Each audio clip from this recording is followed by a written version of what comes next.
We know that Google is tracking us. We agree to it when we set up our phones. So we wanted to figure out what exactly Google is learning about us throughout the day. So here's what we're going to do. We have two identical phones. The only difference between these two phones is this one is in airplane mode.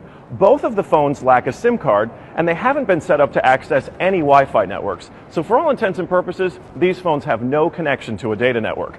We're going to keep them with us throughout the day. And while I travel around DC, we're going to figure out just what Google is finding out about me. Our first stop, Sim's Convenience Store, just outside our Fox bureau, for a quick coffee.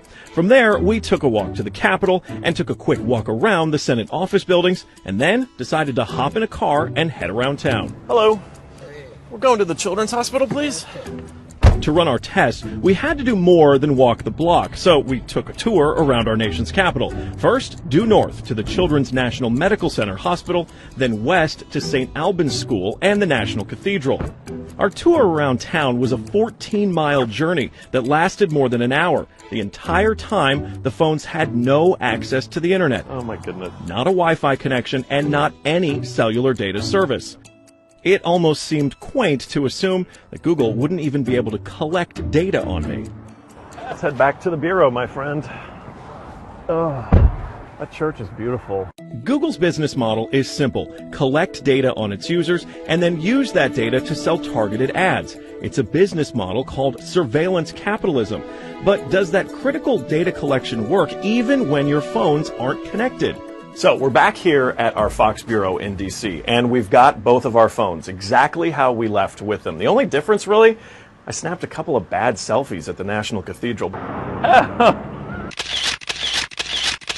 But otherwise, they have stayed in my pocket for the entire day. So let's find out what they know. This is our man-in-the-middle device. It's basically a Wi-Fi network that these phones are going to connect to once we turn their Wi-Fi on. It's going to pass data through it on the way to Google. But on the way, we're actually going to get a copy of the same data that Google's going to get. We'll be able to decrypt it and then find out where we've been throughout the day.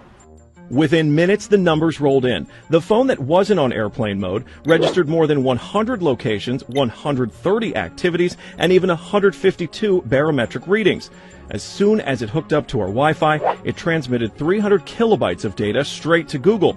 The phone even logged our exact locations, tracking us all around town, the Capitol, the hospital, the school, and the cathedral. Now you may notice what's missing here is the exact route that we took, but it got that data too. It knows when I got out of the car. The metadata has a time log down to the very second, tracking everything when they think that you're walking, riding, and yes, even getting out of the car. Okay, so you're thinking, this isn't a big deal. I'll just put my phone in airplane mode. Yeah, we thought of that too. This is the other phone that we had with us that no SIM card also remained in airplane mode the entire time. Let's see what kind of data it captured.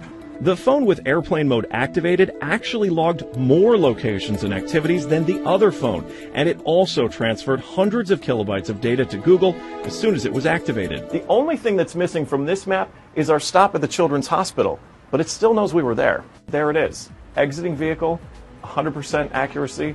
Through complicated user agreements and free software, Google gets users to sign away their privacy for nothing. They're even following you in the places that most people would expect total privacy: government buildings, a children's hospital, a private school, a church. Every move you make, every step you take, Google is watching you.